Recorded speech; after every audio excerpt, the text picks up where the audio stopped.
بسم اللہ الرحمن الرحیم نحمدہ ونصلی ونسلم علی رسولہ الکریم اما بعد۔ تمام حضرات معزز سامعین و ناظرین محبت سے پڑھ لیجئے اللہم صلی علی سیدنا محمد و اصحاب و ازواج و آل سیدنا محمد مبارک وسلم۔ معزز سامعین و ناظرین، اسلامی بھائیوں اور اسلامی بہنوں، ہم میں سے ہر ایک کو اس دنیا میں اپنے اپنے حصے کی زندگی گزار کر جہان آخرت کے سفر پر روانہ ہو جانا ہے۔ اس سفر کے دوران ہمیں قبر و حشر پل صراط کے نازک مرحلوں سے گزرنا پڑے گا۔ اس کے بعد جنت یا دوزخ ٹھکانہ ہوگا۔ اس دنیا میں کی جانے والی نیکیاں دار آخرت کی آبادی جبکہ گناہ بربادی کا سبب بنتے ہیں۔ جس طرح یاروں کچھ نیکیاں ظاہری ہوتی ہیں جیسے نماز اور کچھ باطنی مثلاً اخلاص، اسی طرح بعض گناہ بھی ظاہری ہوتے ہیں جیسے قتل اور بعض باطنی جیسے تکبر۔ اس پرفتن دور میں اول تو گناہوں سے بچنے کا ذہن بہت ہی کم ہے، اور جو خوش نصیب اسلامی بھائی گناہوں کے علاج کی کوششیں کرتے بھی ہیں تو ان کی زیادہ تر توجہ ظاہری گناہوں سے بچنے پر ہوتی ہے۔ ایسے میں باطنی گناہوں کا علاج نہیں ہو پاتا، حالانکہ یہ ظاہری گناہوں کی نسبت زیادہ خطرناک ہوتے ہیں، کیونکہ ایک باطنی گناہ بے شمار ظاہری گناہوں کا سبب بن سکتا ہے۔ مثلاً قتل، ظلم، غیبت، چغلی، عیب دری جیسے گناہوں کے پیچھے کینے کے پیچھے غصے کا ہاتھ ہونا ممکن ہے۔ چنانچہ اگر باطنی گناہوں کا تسلی بخش علاج کر لیا جائے، بہت سے ظاہری گناہوں سے بچنا انشاءاللہ بے حد آسان ہو جائے گا۔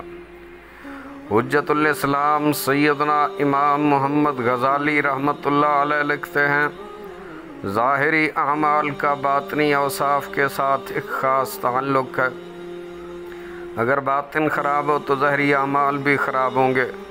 اگر باطن حسد، ریا اور تکبر وغیرہ عیوب سے پاک ہو تو ظاہری اعمال بھی درست ہوتے ہیں۔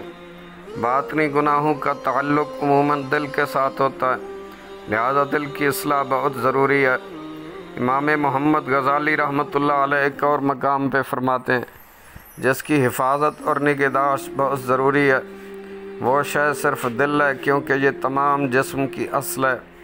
یہی وجہ ہے کہ اگر تیرا دل خراب ہو جائے تو تمام اعضاء خراب ہو جائیں گے، اور اگر تو اس کی اصلاح کر لے تو باقی سب اعضاء کی اصلاح خود بخود ہو جائے گی، کیونکہ دل درخت کے تنے کی مانند ہے اور باقی اعضاء شاخوں کی طرح، اور شاخوں کی اصلاح یا خرابی درخت کے تنے پر موقوف ہے۔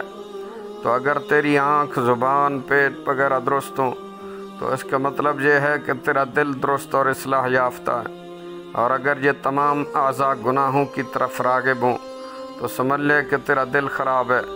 پھر تجھے یقین کر لینا چاہیے کہ دل کا فساد اور سنگین ہے۔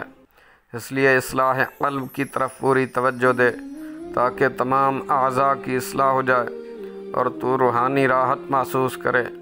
پھر قلب کی اصلاح نہایت مشکل اور دشوار ہے، کیونکہ اس کی خرابی خطرات و وساوس پر مبنی ہے جن کا پیدا ہونا بندے کے اختیار میں نہیں۔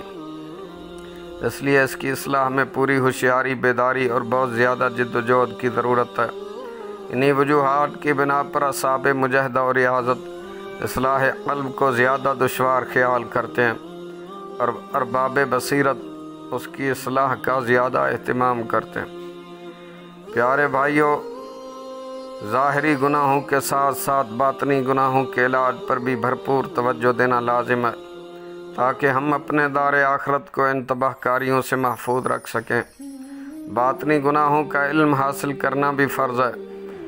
امام اہل سنت عظیم البرکت مجدد دین و ملت پروانہ شمع رسالت مولانا شاہ احمد رضا خان رحمۃ اللہ علیہ فتاوی رضویہ جلد 23ویں صفحہ نمبر 624 پر ارشاد فرماتے ہیں، تکبر، ریا، عجب یعنی غرور و حسد وغیرہ اور ان کے معالجات کہ ان کا علم بھی ہر مسلمان پر اہم فرائض میں سے ہے۔ باطنی گناہوں کے علم کی اسی اہمیت و ضرورت کے پیش نظر ہم نے آپ حضرات کے سامنے یہ کوشش کی کہ ہم آپ کو دعوت دیں کہ آپ ظاہری گناہوں سے بچنے کے ساتھ ساتھ اپنے آپ کو باطنی گناہوں سے بھی بچائیں۔ اللہ رب ذوالجلال ہم سب کو باطنی گناہوں کی تباہ کاریوں سے محفوظ فرمائے، شر نفس شر شیاطین سے ہماری حفاظت فرمائے۔